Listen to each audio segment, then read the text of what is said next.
There's a few questions that I want to do together, so I'll do those, and then if you have other questions, just you can stop me if it's on topic, and I'll do another one, or I can do them at the end. So quiz tomorrow is on 2.1 and 2.3. Again, the review's optional. You don't have to do it. I would recommend doing it to study, but you can kind of do however many of each question you want just to practice. But definitely make sure you practice for the quiz tomorrow. So I'm going to take a look at number 5. So with number 5, first thing I would do is kind of distribute the negative. Get rid of that parentheses. Let's just put it a little bit nicer than it would be with that parentheses on the outside. That way we can kind of see what we're dealing with. So we've got negative x squared minus x plus 20. First thing we're going to do is find the vertex. What's the formula that I use to find the vertex?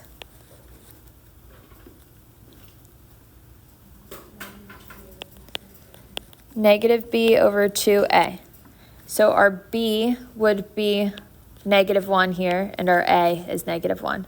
So negative 1 over 2 times negative 1. So this turns into positive 1 over negative 2. So negative 1/2 would be the first number in our vertex, that h for our vertex. How do we find the k in our vertex, or the y? Plug it in. We're going to plug in that negative 1/2 to find the y. So we've got, I'm going to plug it in here. Just because it's the same as the original, it's just a little bit more simplified with that negative distributed. If you want to plug it into the original, that's fine too. And then multiply it by the negative out front. That's totally fine. So we've got negative 1/2 squared minus negative 1/2 plus 20. Be careful here. Make sure you follow your order of operations. I've seen time and time again, everybody wants to multiply the negative by a negative and make it a positive. Leave that negative on the outside. We got to square this first. When you square a fraction, you want to square the top and the denominator. So negative 1 squared would be 1 over 2 squared is 4. And then that negative on the outside makes it negative 1/4. Then we have minus negative 1/2 turns into plus 1/2 plus 20. What do I need if I'm adding fractions? A common denominator. So I'm going to make everything have the denominator of 4. So 1 over 2, I'm going to change to 2 over 4. And then 20 over 1, I'll change to 80 over 4. So then I can just add all my numerators together. This would be 81 over 4. So I get 81 over 4. What would my axis of symmetry be?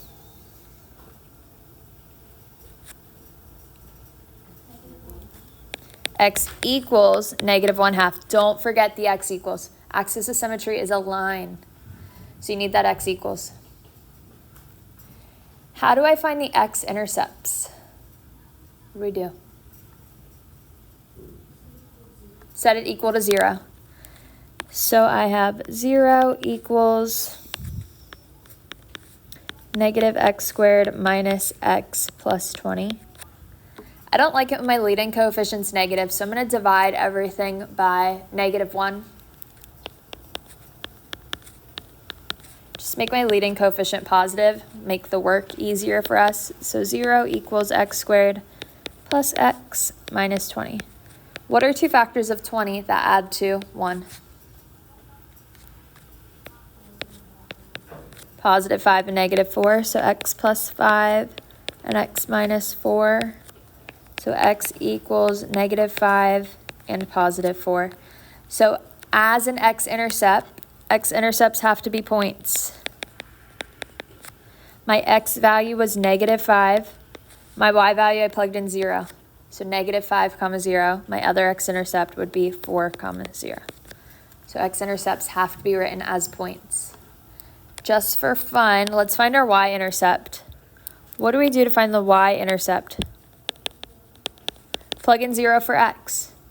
So you can either plug it into the original or plug it into the simplified distributed the -1. So we've got y equals -0 squared minus 0 plus 20. So y equals 20. So as a y-intercept, what would my point be?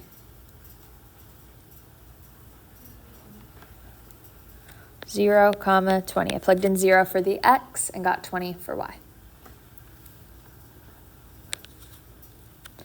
And then lastly, let's write our quadratic function in standard form. So our standard form formula is y equals a times x minus h squared plus k. You got to know this for the quiz. So y equals, what's our a? What's our a? -1. Or we could just say negative because we don't need the coefficient of 1. So just negative x minus h. What's our h? -1/2. So plus 1/2 squared plus 81 over 4.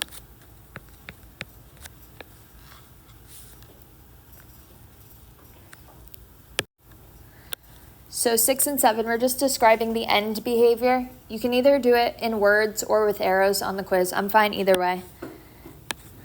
We always look at the highest degree term. So number 6, I'd look at my first term here. So I've got -1/4 x cubed. When we have an odd exponent, do they go in the same direction or opposite directions? Opposite directions. And if our leading coefficient is negative, what does that tell us? What's the left arrow going to do? Starts going up and then ends going down. The overall slope of our graph would be negative since we've got a negative leading coefficient. So it starts going up, ends going down. Or it rises to the left and falls to the right.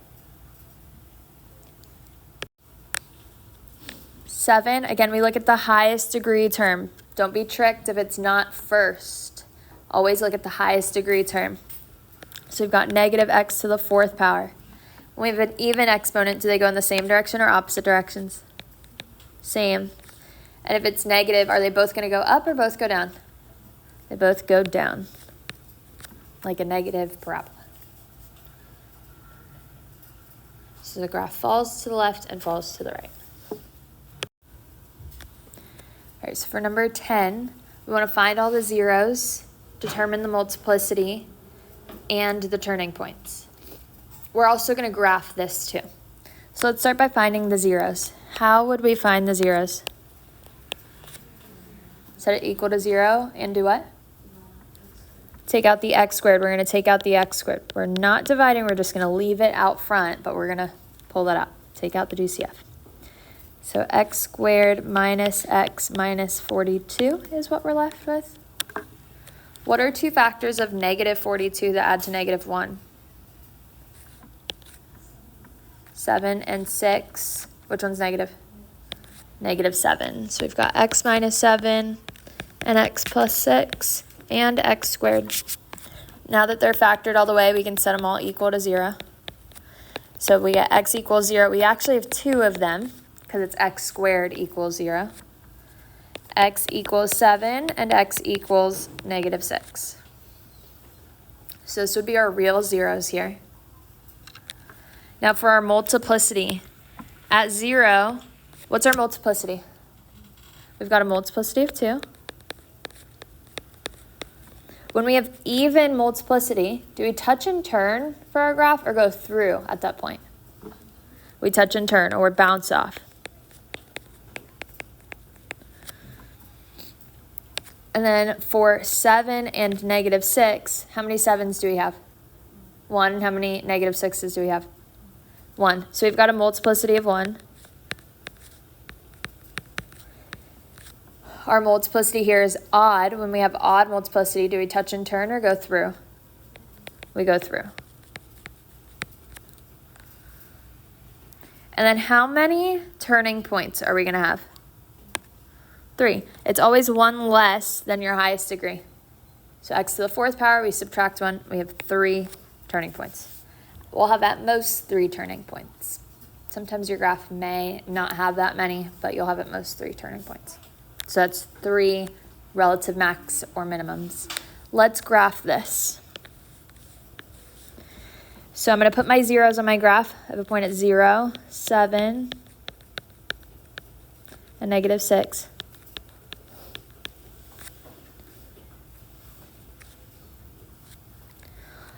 Let's describe our end behavior here. When we have x to the 4th power, what's our end behavior going to do? Rises to the left and rises to the right. Awesome. So out of my point farthest to the left, I have an arrow that goes up. Out of my point farthest to the right, we have an arrow that goes up. Now let's put our multiplicity. At -6, we go through. At 0, we said we touch and turn, and then at 7, we go through. So our graph would look something like this. All right, let's take a look at number 12. 12, we want to write the polynomial that gives us these zeros. So it's always x minus the number. So here we have x minus 0 would just be x minus 2, and x minus 8. Then we just FOIL it out. So x squared minus 8x minus 2x plus 16. X squared minus 10x plus 16. And then lastly, we're going to distribute that x. So x cubed minus 10x squared plus 16x. Let's say I had zeros like, what if one of my zeros was 3/5? How would I write this as a binomial, as a factor? Awesome. We'd write 5x, except it would be minus 3. Just remember, it's always minus the number. Like this is what x is equal to. So if we set this equal to 0, we'd get 3/5.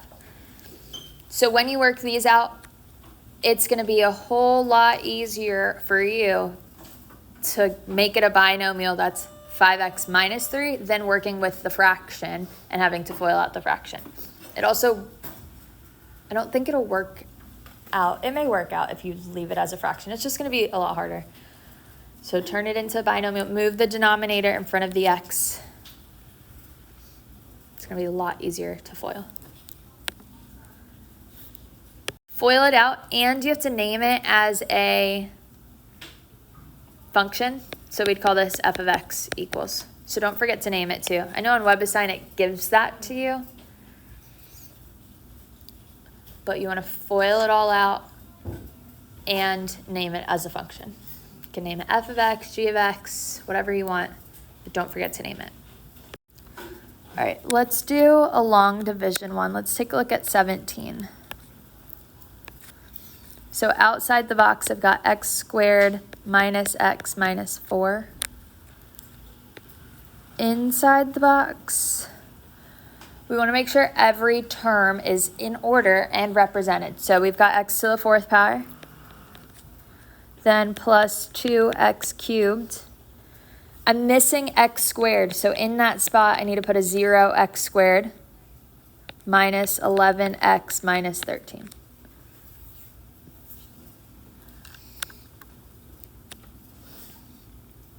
So now when we divide, we're going to start by dividing the first term by the first term. What's x to the 4th power divided by x squared?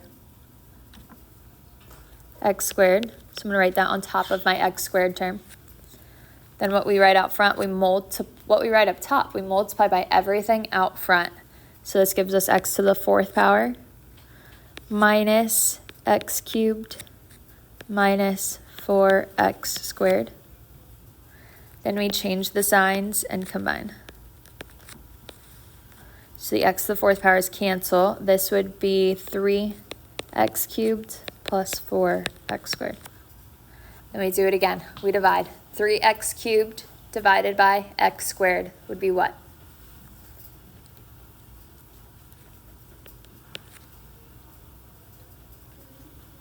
(3x). So then we multiply that by everything out front. So we get 3x cubed minus 3x squared minus 12x. Change the signs and combine. So 3x cubes cancel. This would be 7x squared. I'm going to drop down that negative 11x, so that would be plus 1x. 7x squared divided by x squared would be 7. So we're going to multiply 7 times everything out front. We get 7x squared minus 7x minus 28. Change the signs and combine. 7x squareds cancel. 1x plus 7x would be 8x. Negative 13 plus 28 would be 15. Can I divide 8x by x squared? No, we don't have two x's to take away from 8x. So this would be our remainder. So we'd write our remainder as plus 8x plus 15 over our divisor, which was x squared minus x minus 4. So that would be our answer. I'm going to do one more. I'm going to make it up, though. Let's say we have x squared plus 1 on the outside, and inside we've got x to the 4th power plus 0x cubed plus 2x squared plus x plus 10. So my original polynomial was missing that x cubed, so I needed to put a 0 in that spot. Now let's divide. What's x to the 4th power divided by x squared? X squared. Then we're going to multiply x squared times everything out front. So x to the 4th power, x squared times 1 would be x squared. I'm going to make sure I keep that in line with my x squared terms. So this would be x squared. Change the signs and combine. X to the 4th powers cancel. This would be 1x squared. Now if I had anything in the x cubed spot, I'd drop it down because that's what I would move to next. I would do whatever I have x cubed divided by x squared, but it's 0, so it's just nothing. So we'll move on to the next term. What's x squared divided by x squared?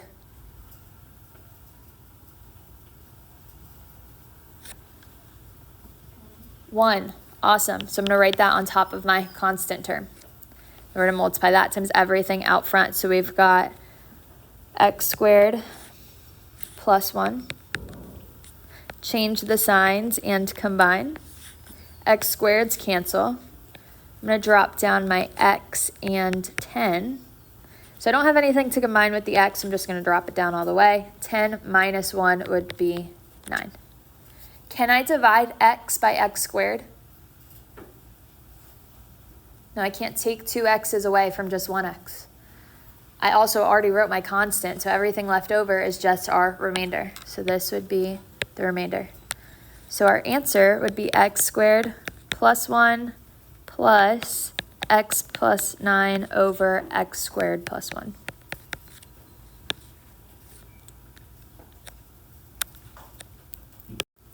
So here we're going to divide using synthetic division. So what's going to go outside the box?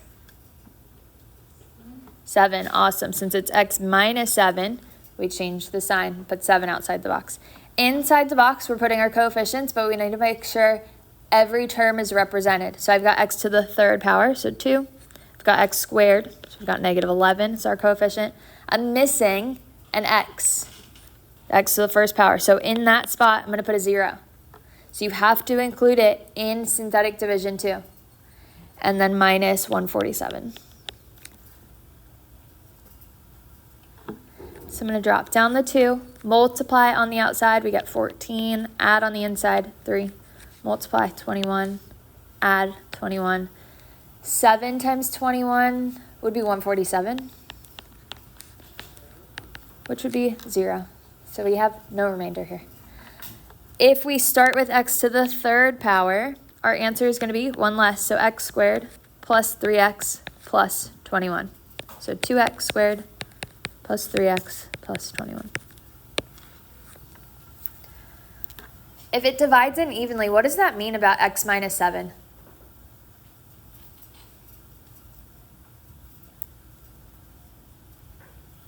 X minus 7 would be a factor. When it divides in evenly and your remainder is 0, it's a factor. So x minus 7 would be a factor. To find our remaining factors, you could factor it from here. Multiply the first times last, or use quadratic formula. So let's say I had something like x plus 4x squared plus 10x cubed minus 100. What would we look at here for our end behavior? The 10x cubed. We're looking at the highest degree term. So what would our end behavior be here? So they go in opposite directions because our exponent's odd. What's the left arrow going to do? Left arrow falls, the right arrow rises because it's positive leading coefficient, so like the overall direction of our graph would be increasing.